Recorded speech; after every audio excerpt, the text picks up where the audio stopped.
Okay. Hello, I am Christy, your host from the Hillsborough Public Library, and I would like to welcome you all to this presentation, Green Burial, Environmental Impact Post-Mortem. This program is presented by Elizabeth Fournier, owner of Cornerstone Funeral Services. She is known for blazing a trail in environmentally friendly burials and is the author of the Green Burial Guidebook and the Green Reaper Memoirs of an Eco-Mortician. Tonight, you will hear about what is a green burial, about green alternatives to traditional burial methods, and ways to reduce your carbon footprint and go out in an eco-friendly style. Please put your questions in the chat and keep your microphones on mute during the presentation. We hope to have a robust Q&A at the second half of the session. Where Elizabeth will answer your questions.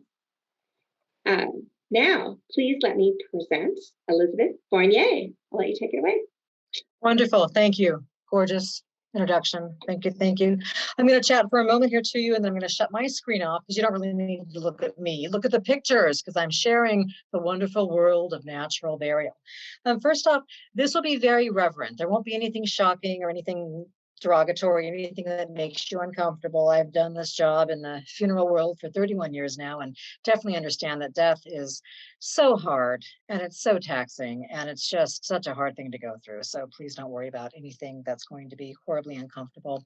And if there's something you want to interject, I think Christy is there to get questions and all along the way. So let's get rid of me and let's look at my screen here. So there I am holding a top of a bamboo casket. And I'm going to go through what alternative caskets are and all those things as long as the way here. So this interest in green burial, it's really something that it's reaching all across the country.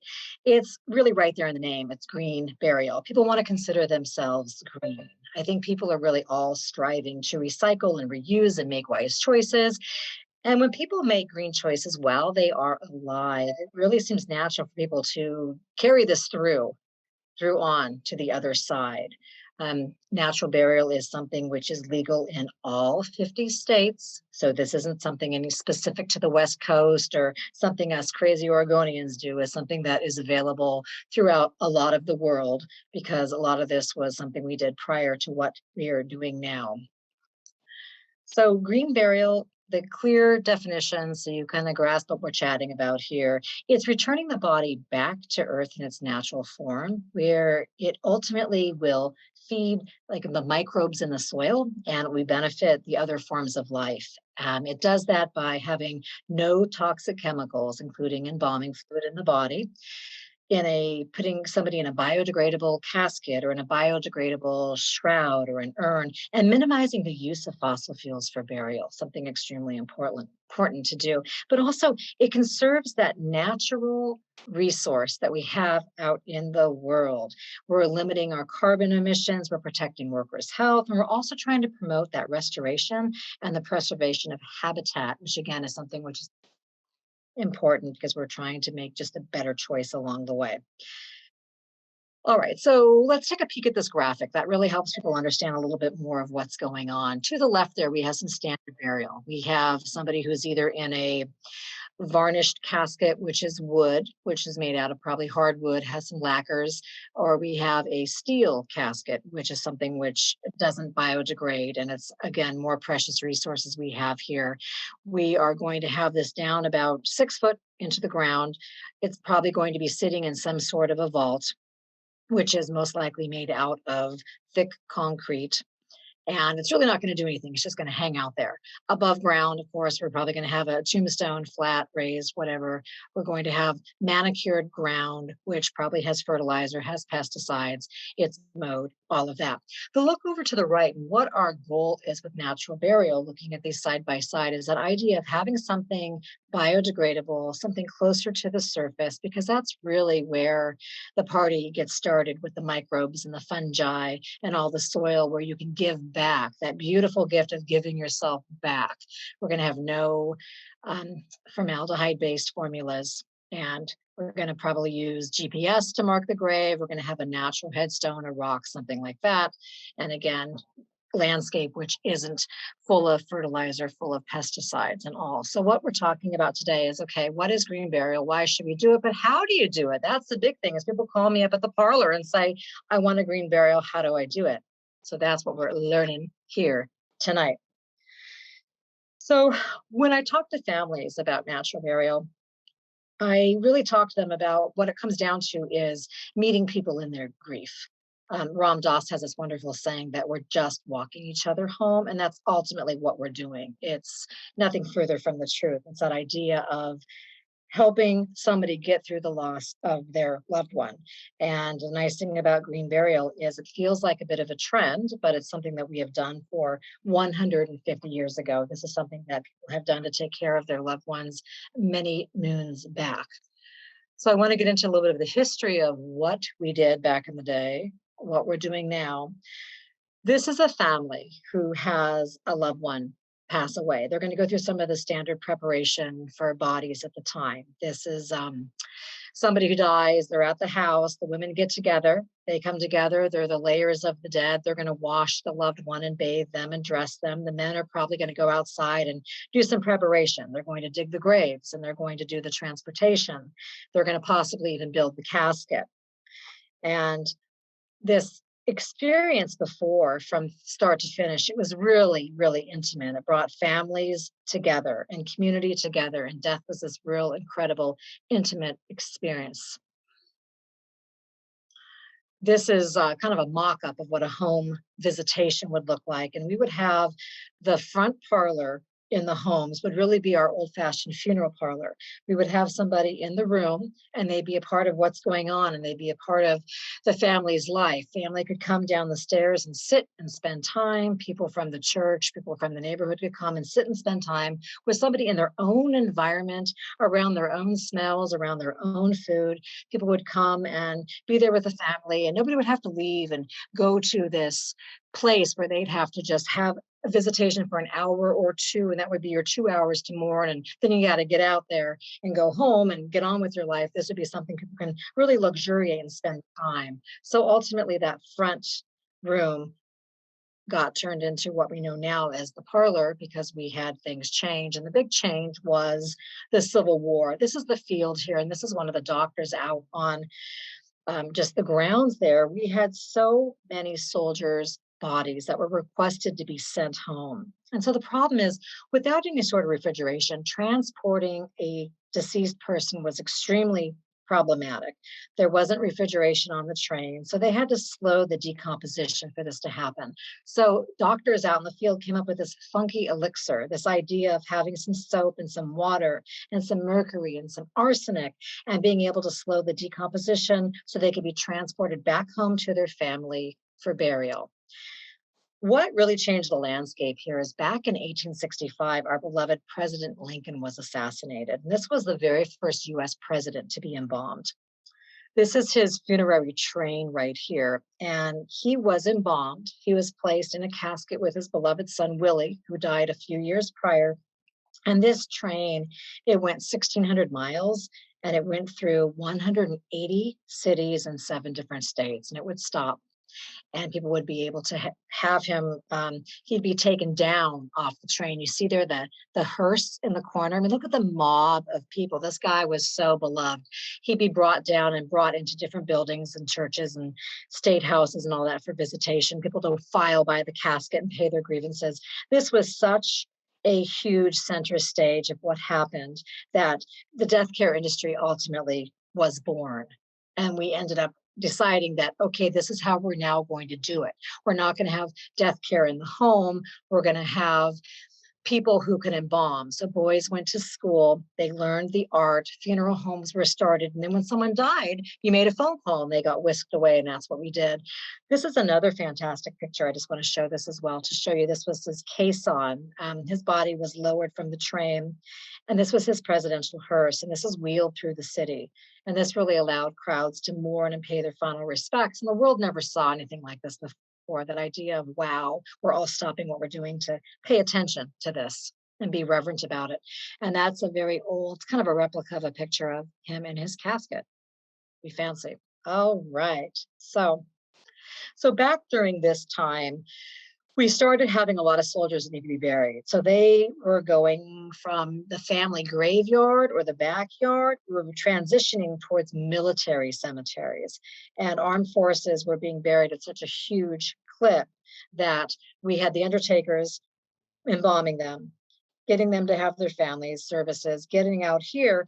And then what happened was this groundwater issue started creeping up. All the old, I think underneath all those headstones, the arsenic and the mercury and all of this crazy formaldehyde that's going into the ground, that's seeping away, that's causing one heck of a problem. So since the practice of embalming began in the early 1860s, there's millions of bodies that really continue to leave that black toxic mark on the ecosystem in ways that we definitely rarely discuss. And cemeteries are starting to grow. Not every cemetery in every town looks like this, but this is the fear of a lot of people. That's a lot of concrete. That's a lot of granite. That's a lot of resources. Underneath that, it's a lot of bodies. Think of all the land we're taking up, and we could have um, resources for the living. We could have parks, we could have naturescape, we could have living spaces, we could have people who are no longer houseless. All these fantastic things could happen. So we're kind of revising it and taking a peek a little bit. So this chart's been floating around for a while, and I want to have us look at it here just to get a little bit more of a concept. This talks about every year annually in the world of the funeral market. Think of all the down the further left there, the 20 million board feet of wood for caskets. 77,000 trees are cut down annually for caskets. That's pretty darn overwhelming if you think about that.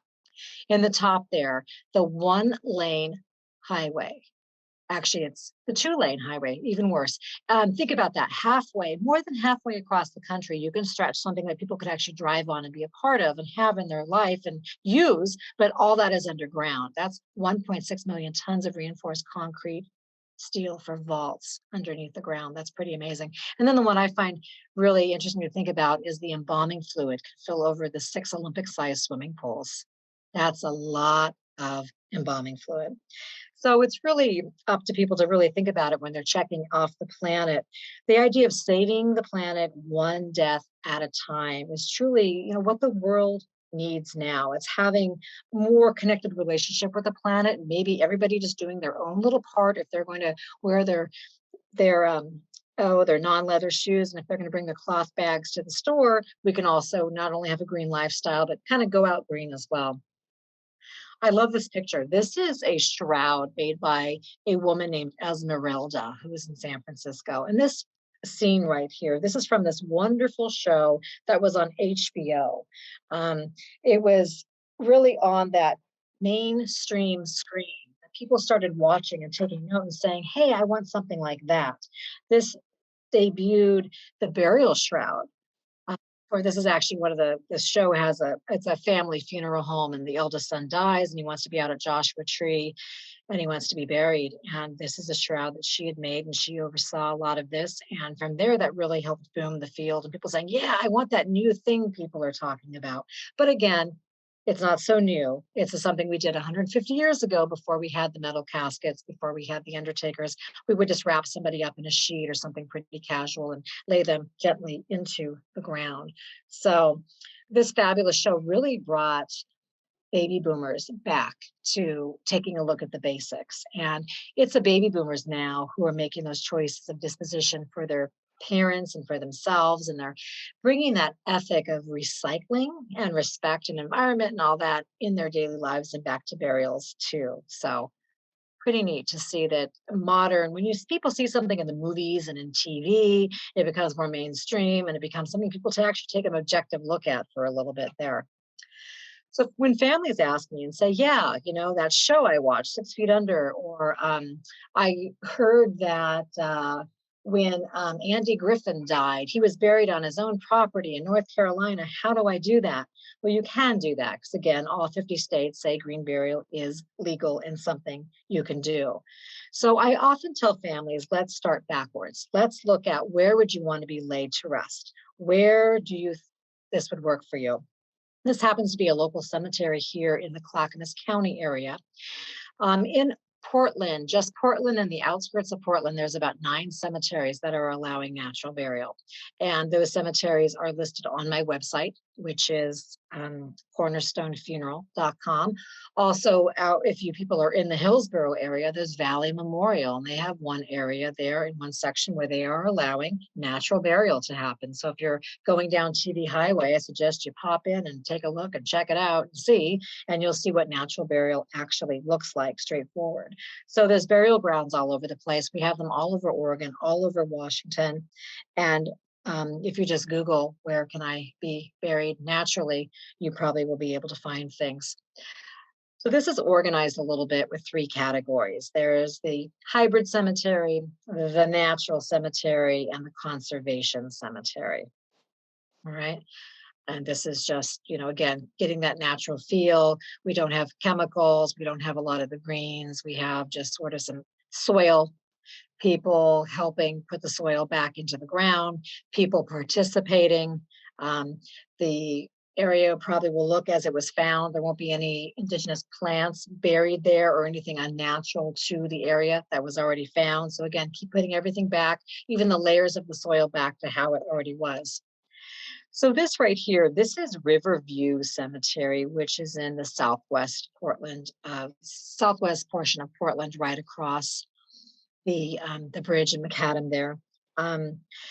People don't realize that most graves throughout here, you can choose a natural burial.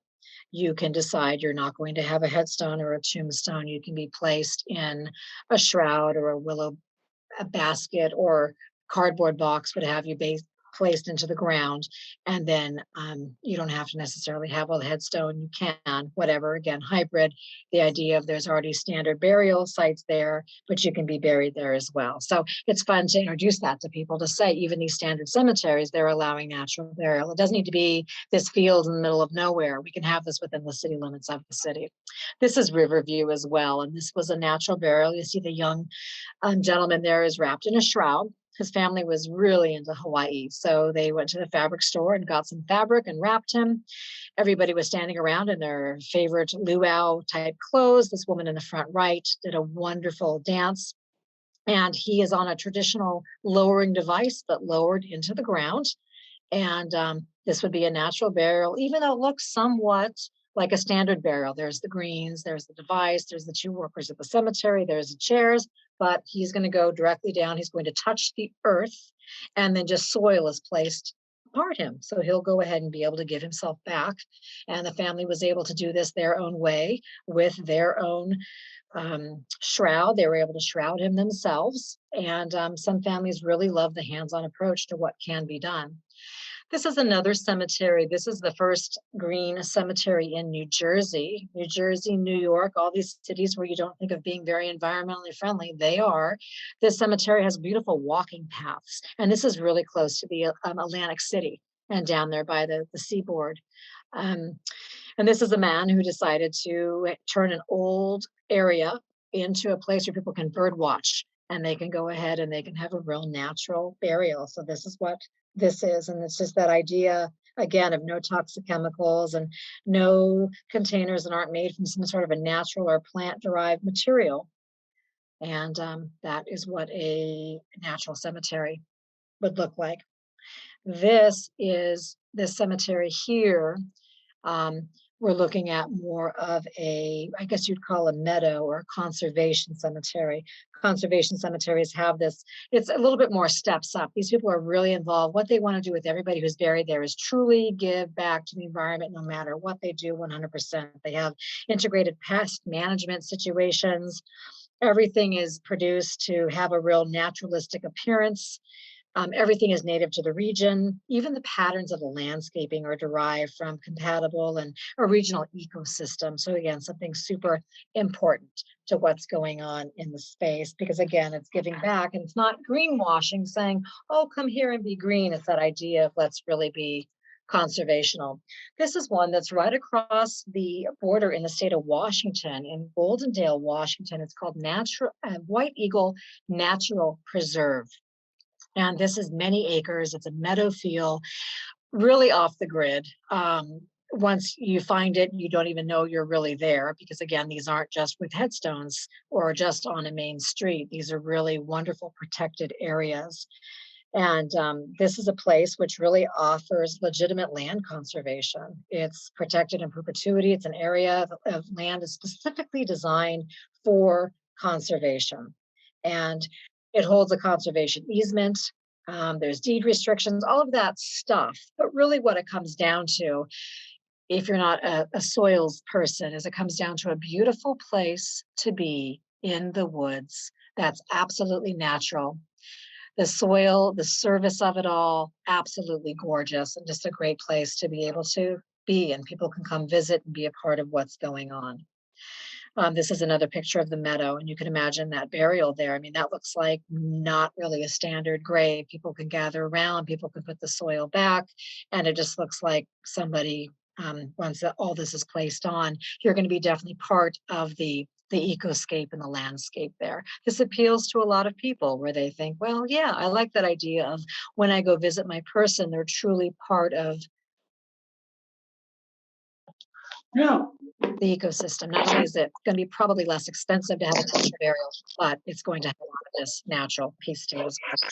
This is another place I want to show you a photo of just to get an idea of what these places look like. This is Herland Forest. And this is in Waukeikis, Washington, which is right up the Klickitat River. So again, another one, just like White Eagle, across the border in the state of Washington. And this is a labyrinth of rocks that you can walk and spend time. And the man who runs the cemetery, who's the main steward, wants to come and camp. If you have a grave prior, more than happy. Felicity, if you can put your mute on. I'm not sure I can. Oh, perfect. Thank you so much. So much. I don't want to embarrass you, but I noticed that it's lighting up. So just wanted to let you know. And if we had the ability, we would, but I don't think we're that savvy on this here. So he encourages people, if you come ahead of time and you want to go ahead and even have your grave prior, plant natural flowers there, wildflowers, and then come and, pick flowers from your own grave. I mean, just be a part of what's going on. Make this your own specific experience, which I think is great. This is natural organic reduction. People probably have heard of Recompose, or you probably have heard of the idea of human composting. This is what this is. Back on December 20th of the last year, I was fortunate to be the funeral director who was the part of the very first natural burial. And this actually took place in Herland Forest. There's 3 places in the state of Washington that allow natural organic reduction. This place, Herland Forest, there's Recompose, which is in the Seattle area in Kent, and there's Return Home, which is a little bit further up in Seattle in Everett. Return Home and Recompose are inside warehouses. This is actually outside in the forest, which is a different, lovely kind of natural experience as it is. So the top left there, that is what you would call a cradle. It's sort of an insulated coffin. It's configured as a cradle, and it performs the initial reduction. I think gardeners know that the effective composting requires turning. And this cradle, you can see it's round and it's on a track. It's designed to be rotated at the appropriate intervals to really go ahead and make everything happen there. There's industrial equipment doesn't need to happen, just a pair of hands. I'm holding it there and it can be rocked back and forth. So what's happening in the top is we have chips that are laid in there. There is wood chips. There is microbes and oxygen and plant matter, and it's all combined together there. The loved one is placed in. So the second picture there, the loved one has been placed in there. This is the second batch of the chips to cover the person. What you're not seeing is there's a temperature gauge, which will regulate the temperature. And then we'll go ahead and replace the lid on in the bottom right there. The lid is placed on. And there's these cradles like this all through this area where he has his natural organic reduction. And from there, ultimately to make this happen is the body needs to be able to hold the temperature of at least 131 degrees Fahrenheit for about 3 days. And then when the composting is done, people can either take the mass and take it home and bury it on their own land, or they can donate it to the forest and then a tree can be buried in honor of their loved one, which is pretty fantastic. So we've talked about being buried in a cemetery, and I've kind of gone into what is a conservation cemetery, what does a standard cemetery look like. Another choice that we have in many states is backyard burial.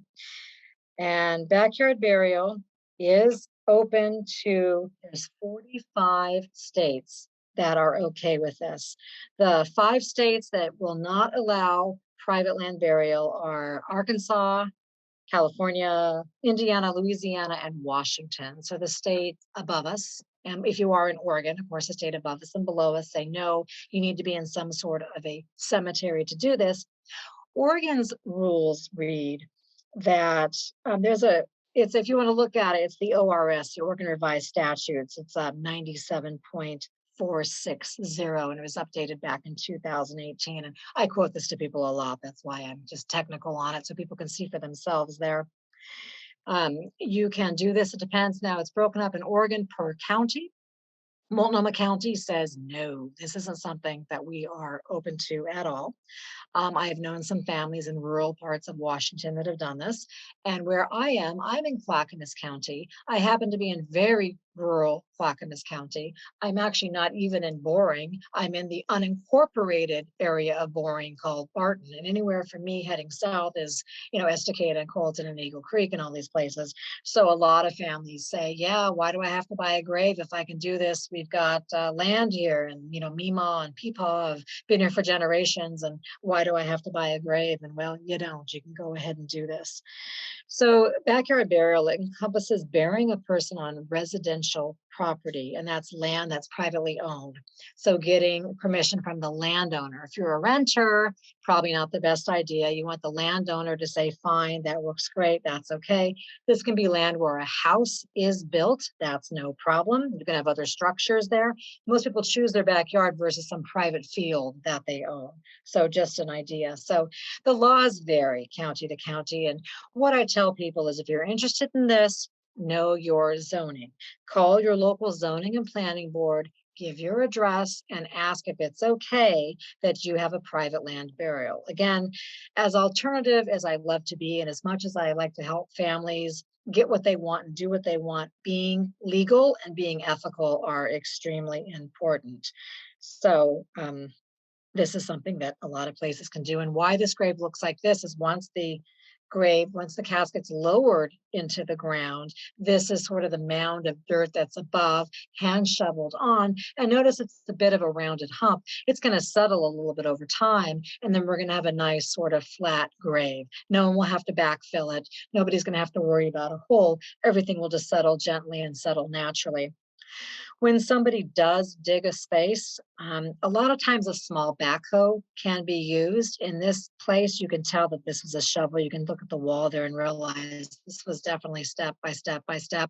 What they started with most likely is they removed the sod, they placed it aside, and then what they're going to do is, once the soil is placed back, then the sod will be placed in the layers of exactly how it was. It'll be tamped into place, and this will just look again like green in this lovely green space. You do need to make a point to let somebody know that a body is being buried here. You have to be able to maintain a record of all the bodies buried on property. You have to disclose this if the property is sold. So you have to sort of think long and hard. If you are going to bury grandma out by the blackberry bushes and it's legal, what happens if the family house is sold for some reason? You don't have the right to jump the fence and go visit grandma. If you make a deal with the owner, fantastic, but most times that person can move the blackberry bushes. They can go ahead and pour a cement slab over there and put their outbuilding. They really can do what they want. If they want to disinter the loved one, that is something they'd be able to do, but they can't just go out with a shovel or a backhoe. There are steps we follow. Human bodies matter very much to Americans. They'd have to check in with the local funeral home, get a funeral director involved, get the county involved, and they can go through the steps of disinterring, but then they'd have to have that loved one placed in an actual cemetery. Again, we don't just discard people.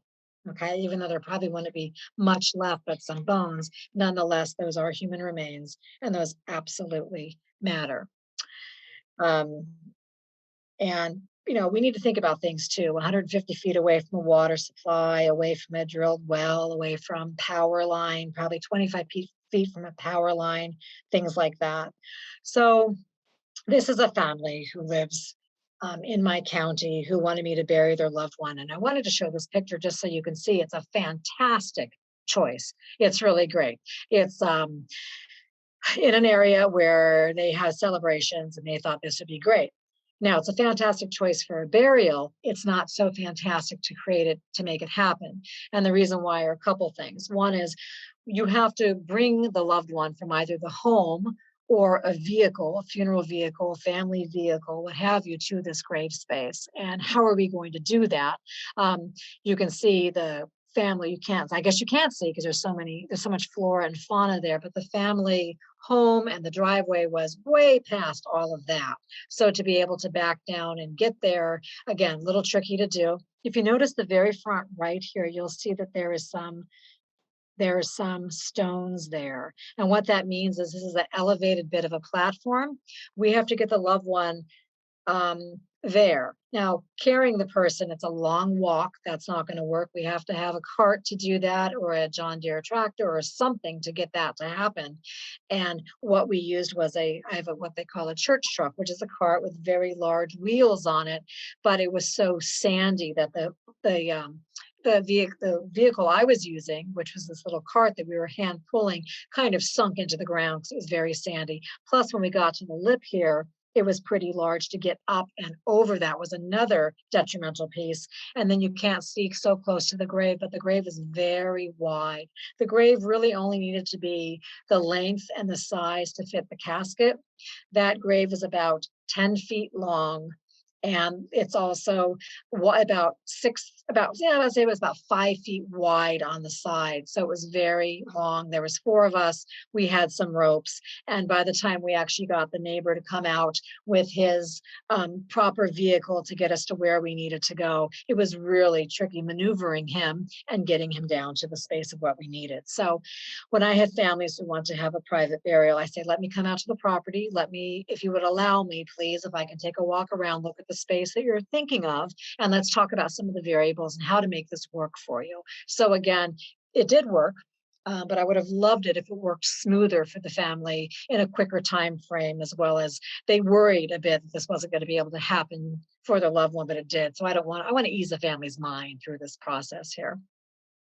This is a lovely, lovely shroud that a friend of mine made. And again, this is what a lot of times this looks like. We carry the loved one out to right near the resting space, place them gently on the ground, and a ceremony takes place. If that's either going to be a visitation or if that's going to be some words, whatever that's going to be. And then the handles are there. Because again, we can pick up, there's 4 handles on each side. We can go ahead and those are sewn into the fabric. We can go ahead and carry the loved one and get them over to the grave space and lower them into the grave, which is a very important thing to be able to physically make all this happen. In Oregon, you can provide your own transportation. This is a family who had a service at my funeral home, and then they decided they wanted to drive their loved one to the cemetery. So a young man in the family has a pickup truck. You can see there's a cab on the back of the truck, and he thought it was clever to put the funeral coach there. And I thought that was really sweet, just to kind of show you the families. You can use a minivan, you can use an SUV, even a Subaru, you can fold down the seats and it works fine with a hatchback. But in this case, they wanted to use an enclosed truck, fully legal. You can drive your loved one from your home or the funeral home to the crematory, to the cemetery. If you have a loved one who passes away in a hospital, you can actually bring them home for a while if you want to have a bit of a home funeral, not necessarily to bury them, but if you want to bring them home for loved ones, your loved one, when they pass away, they are still your loved one. The next of kin has the right to control disposition, and you can bring your loved one into your care and be pretty hands-on, especially here in the state of Oregon. So this is my parlor. I work out of a repurposed goat barn. It's actually goats used to be in this barn, but this funeral home has been here for 19 years, and it's that's just the kind of the front little area. So you can see that's a barn. This is a family who was going to go out to Willamette National Cemetery, and they called and said, we're bringing our person up, and can you help us? And they had them wrapped, not in this, but looked a little bit different. And so my husband and I got a shrouding board underneath there. That's a simple wood pine board. We had a non-toxic, non-bleached organic sheet, and we brought their loved one inside, bathed them, wrapped them up, put them on the board, and then they were able to head up to Willamette National because Willamette National Military Cemetery allows natural burial. We kept having loved ones who wanted to be buried there and having a natural burial. And what I've learned is if you ask, you most likely will receive. It's just popular demand. People kept saying, we want natural burials, and that's how cemeteries and places open up. If you have a local cemetery, you can just call and ask the question. I tell people a great way to find cemeteries for burial, especially if you live in the middle of nowhere, you can call them up and you can say, hi, I would like to have a burial. And the question is not, do you do green burial, but can I have a burial without an outer burial container or without a concrete liner? And if they say yes, then you're welcome to have your loved one on a shroud or in a wood casket or whatever, and bury them simply and naturally, just like we did back in the day in the country, old-fashioned ways. It's all just pretty much back to basics, inexpensive, and again, saving the planet one burial at a time. This is another burial. Again, you see the lowering device underneath. You see the greens. This is a hybrid cemetery, a cemetery that says, sure, you're welcome to come with whatever zany alternative container you have, as long as we can get it from the vehicle to the lowering device. And if you notice here, there's handles. We can get it to the lowering device, and we can go ahead and we can make that happen. So to give you an idea of what these things look like, because people will say, what can a casket look like? There's cardboard, there's wool, there's wicker, newspaper, which is kind of a paper mache, shroud. There's a lot of material that like linen and wool and cotton, silk. These things are completely organic. And over there's a simple pine box. That's what these things look like. When people bring a casket to me, which happens a lot, people will say, I'm going to bring you a homemade casket. And this doesn't have a loved one in it. It's just in the back of the pickup truck, and they travel along the freeway, and here they were, and they brought me a casket. And so again, it's, simple. Anybody can do that. This guy made it in his garage, and you notice the rope handles. There's no toxic glue. There's no metal. It's just the rope and just the pine box, and it will naturally break down. So this is a peek here at some embalming chemicals that are natural. They do exist. Even if you want your loved one embalmed, you can say to your funeral home, do you have green embalming fluid? And some funeral homes do. It's non-toxic, it's natural, it's biodegradable, it's plant-based extracts. And we really want to, again, get away from we want to be formaldehyde free and get away from a lot of the toxins. Not only is it better for the earth, but it really helps the person who's doing the embalming not to inhale and breathe in all those chemicals. We want to, again, protect the living people as well as the deceased people. I think I'll wrap it up pretty soon here because I want to make sure we can get some questions and things in. This is, again, what illegal. This is a cardboard box. This is a man who was in my chapel for a visitation. It's a neat little story. His sister wanted to come and sit with him. He is holding apples because they would eat apples every night. They would drink tea and they would read books. These were the books that they were reading when he passed away. And she wanted to come and sit with him. He's not embalmed. He's in a natural casket, and he'll go ahead and get buried in a natural grave. So again, this is sort of what alternative burial looks like. There's just so many of the scope of what things can do. So just, important to think about that. If you want to take a peek at doing things, I would say at home, there's Natural Home Funeral Association. Is a fantastic website with great resources. It tells you what states you can have a home funeral, where you can direct some of the death care. You can take back some of your rights. You can provide transportation. That's a great website for that. Green Burial Council is a great website for letting you know about certified cemeteries throughout the United States and also in Canada, where you can have natural burial. On my website, again, cornerstonefuneral.com, there's a bunch of information as well as some green spaces and information to have as well. So This is my book. Get it from your library. Don't break down a tree to get it. I think buying it used or asking your local librarian to have it is a fantastic way to make this happen. And I think I'm going to wrap it up here just because I want to be available for questions and all. So let me get out of sharing my screen. Might take a minute. Dun, dun, dun. So there's my start. I guess I can leave that there. Okay, I started my video. All right. So I think Christy's going to moderate questions if there's anything, and I think she wants people to place those in the chat box. Yes, if you have any questions, please put them in the chat and we can start with any questions you have. So there it is. Okay. Yeah. And if you want to turn your cameras on now, you can, so we can see you. You can do that. On the bottom, you should be able to click on Start Video. Oh, I'm done with the video. Yeah, no, but if anyone wants to show their faces, you can now. Yeah. And it's cornerstonefuneral.com is your...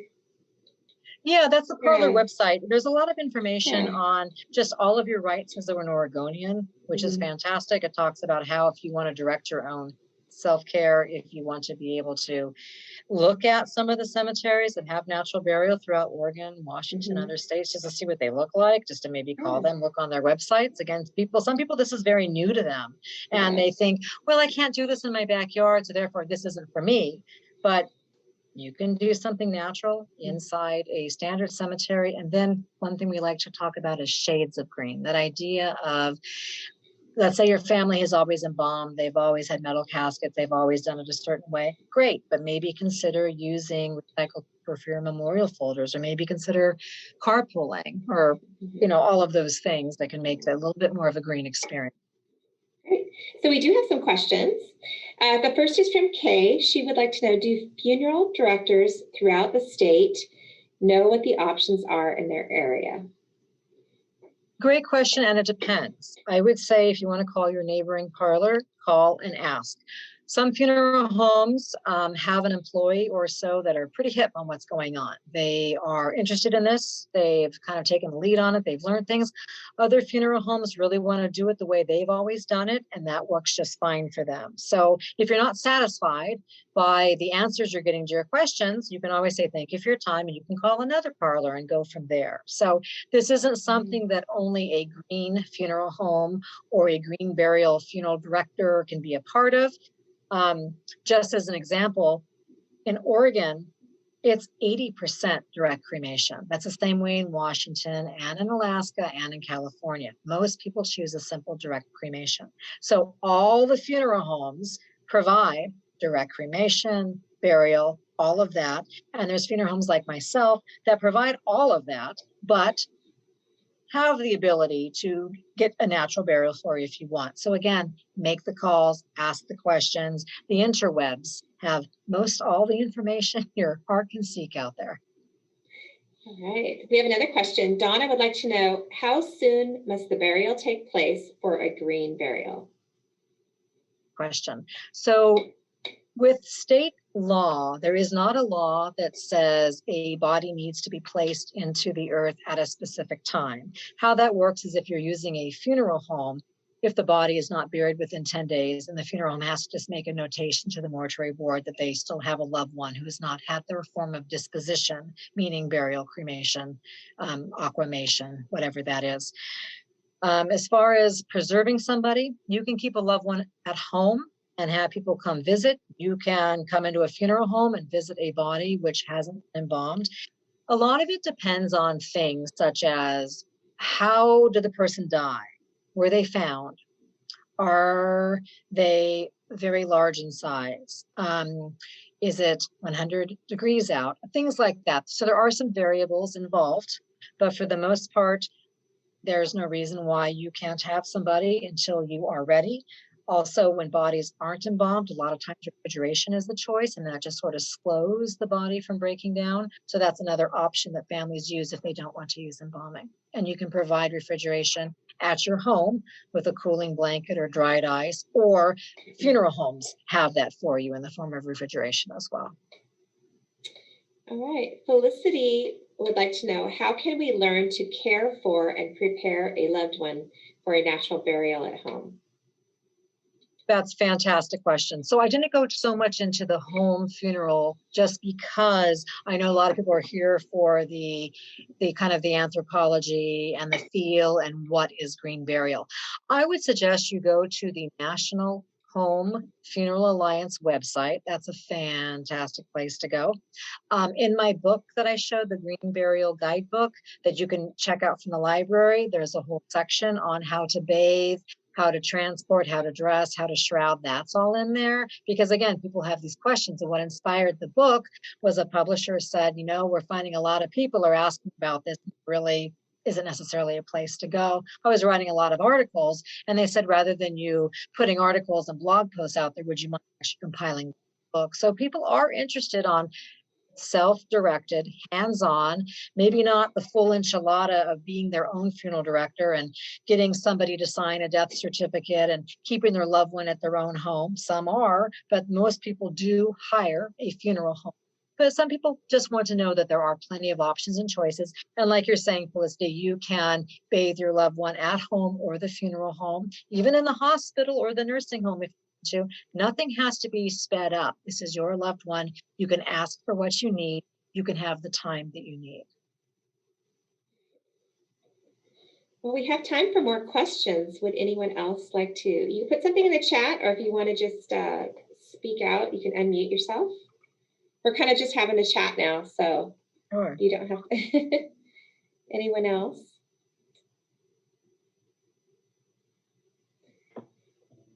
Well, I have another question.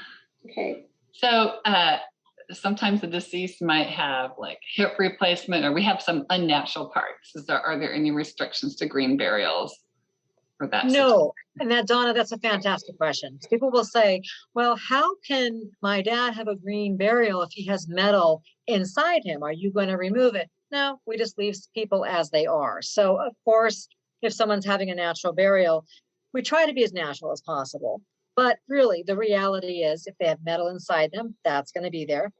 You might have to drive a vehicle, so we have gas in the vehicle. Somebody at your green burial probably will have leather shoes. They probably will have their single-use Starbucks cup, all those things. Sometimes people will have a wood casket, but there'll be some small staples in it. So the concept is to allow people the room to breathe into. We really try as humans. This is really what we're going for. But in that case, then loved ones can be placed with their metal. There's another form of disposition here in Oregon that's, and a lot of states, actually 18 states have this, and it's called Aqua Cremation, or it's a dissolution, or people call it Eco-Cremation. It's cremating somebody with water. And rather than the high heat and the flame of the cremation, we can do this with water. And after that process, the body breaks down and it's left in a skeletal form, and the skeleton is pretty soft.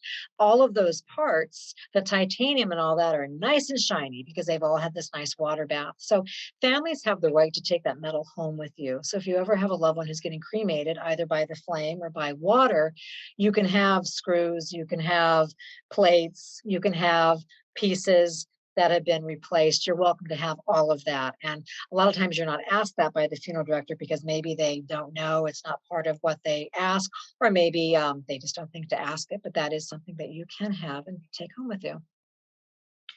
Interesting. Thank you. You're welcome. Lori, did you want to ask a question? Yes.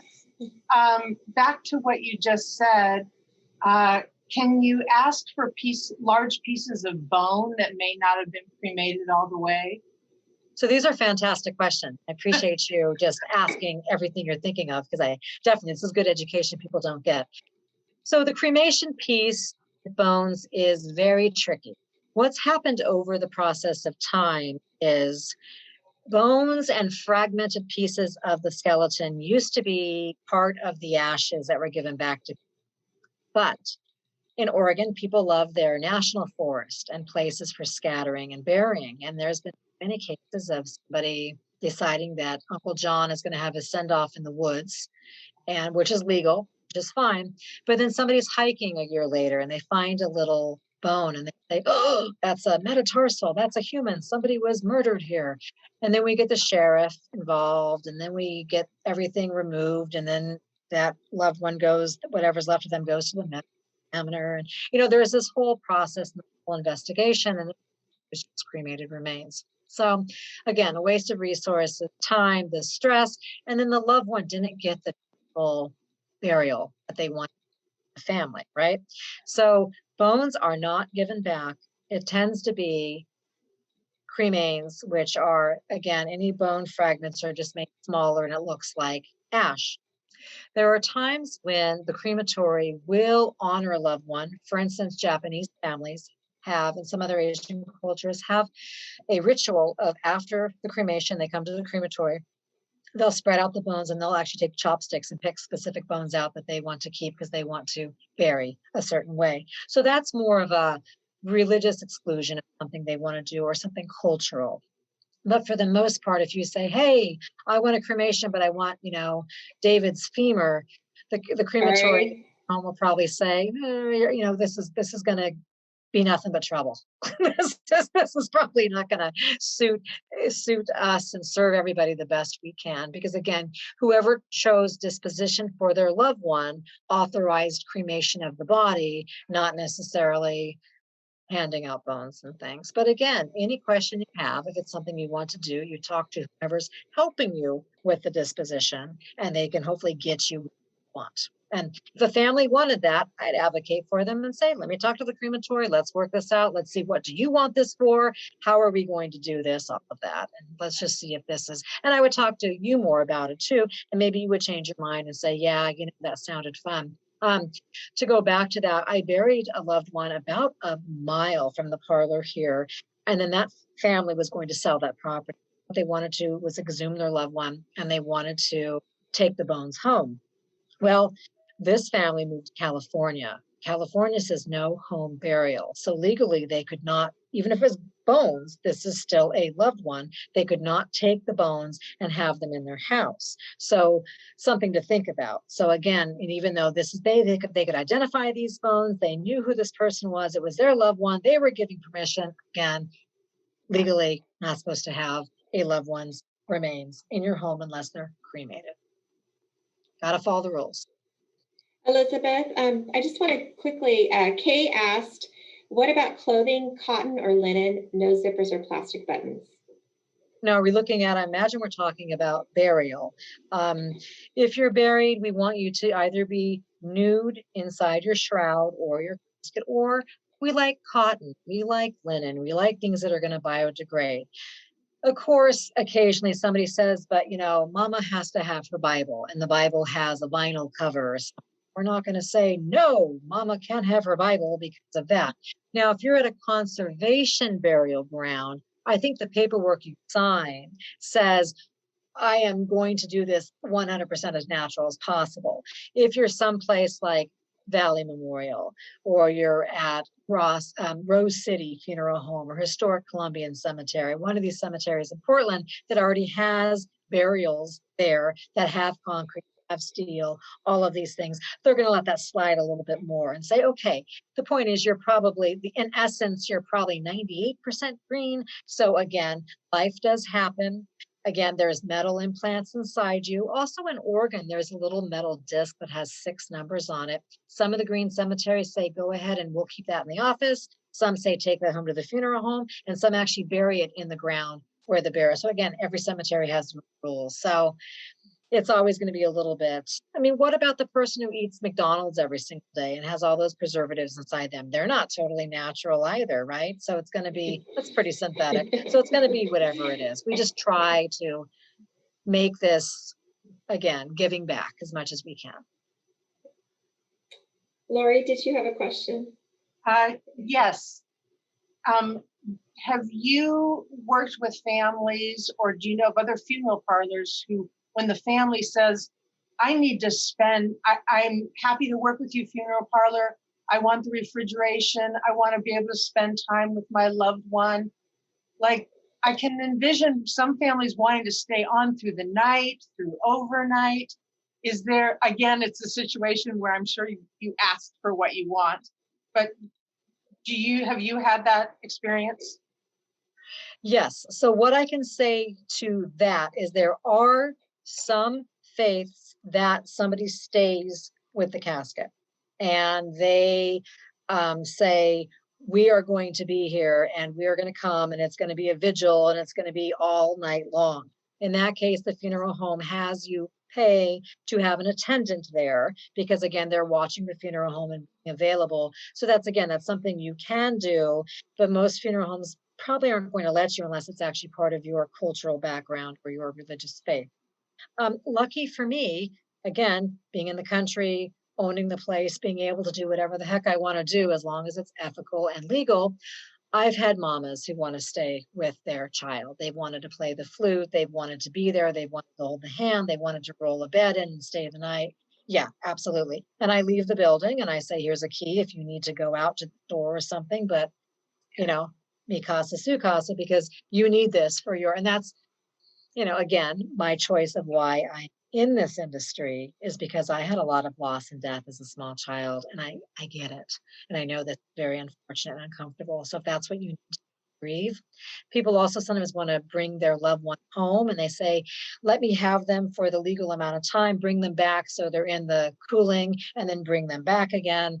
I mean, I've had people who've drawn this out for several days, weeks, whatever. And again, you really are in your rights and you can make that happen. So if I know what a family wants, I can get them what they need. We have a few more minutes if anyone else has another question. Elizabeth, is there anything else you want me to put in the chat? Any contact information? Or I have your website in there. Yeah, I think something good. The website's good. Also, I have, if you're a Facebook person, I have a Green Burial Portland group and a Green Burial Portland page. And I put up information locally and just interesting articles. Also, I'm on Instagram, and I think where you can really see what a green funeral home is like. And behind, I have a lot of different shrouds and different part times at the cemetery and different things. And you can see a lot more of the hands-on and a lot of the pictures of kind of what's a real alternative way. Just the other day, a family gave me a bunch of beautiful old flower sacks. And they said, can you turn this into a shroud? So I've got a picture of what those look like. And it gives you a little bit more information. And it gets really sort of alternative. So again, I wanted to rein it in for this because not everybody's so open to, do it yourself shrouds. But if I'm on Instagram, it's Elizabeth Green Reaper. And if you want to either peek, follow or what have you, and that's just a way to kind of just see. And I, sometimes tell the person's story, or I go ahead and I share a little bit of the information. And, you're welcome with any of the pictures. Again, I ask family permission if I do share anything, because again, your loved one and your time of grief, it needs to be held sacred by those helping you. Put your Twitter up too. Oh, right. I'm on Twitter too. Yeah. I don't do too much with Twitter. Twitter is a funny animal. I find that if I do put any natural burial stuff on it, people don't really respond. People don't really engage in conversation. There isn't really a whole bunch that goes on there. So occasionally I'll put something and say, did you know you can do this? And I mean, it just sort of, goes on. I think that platform is just for, possibly a different audience, but still there, still hanging in. You never know. Yeah, great. Well, last chance. Any questions, anyone? I'm so glad you all came. It was very entertaining and very interesting. I learned a lot. And anybody's welcome to email me or call the parlor if you end up this evening flossing your teeth or something and saying, oh, I should have asked this, or maybe you didn't want to ask with other people. Cornerstone Funeral, Boring, Oregon. There's the emails there, the phone numbers there, all that's there, and you can reach me at any point if you just want to ask, just whatever question it is. And also, if you're, someone passes away, you're using a different funeral home and you just want to ask a question, again, that's totally fantastic. Feel free. That's generous. Wonderful. Her book is at the library, so you can place a hold on it. I did put a list up earlier in the chat that has a link to her book and some other books that are about similar topics. So, And you probably can buy it at online at Amazon or Palace or something too. I always say, let's support the small business. So Yes. go to, if you could, if there's a local bookstore, you might want to say, hey, Mhm. can I purchase this? And they can have it come, or get it Yeah. off the used, Yeah. or what is that where you download it on the little reader? That Oh, thing, yeah, electronic, the Kindle, the Fire, Yeah. that's a way Yeah. to. Yeah. Ebooks are the best. I love ebooks. Yeah. Great. Well, thank you, everyone. I'm going to stop the recording